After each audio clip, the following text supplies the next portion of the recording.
আরে মাম্মা, কি অবস্থা? চিনতে পারছিস? কেমন আছিস? চিনছি রে, আলহামদুলিল্লাহ ভালো আছি। কিন্তু তোর দেখে তো মনে হচ্ছে তুই আগের সাথে অনেক বেশি ভালো আছিস।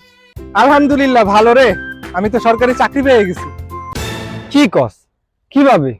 আমি ব্রিলিয়েন্ট স্টুডেন্ট, ক্লাসে সবসময় ফার্স্ট বয় থাকতাম, আর তুই সরকারি চাকরি পেয়ে গেছিস। আমি বেকার ঘুরতেছি, তুই সবসময় তো আমাদের দেখে পরীক্ষা পাস করতি।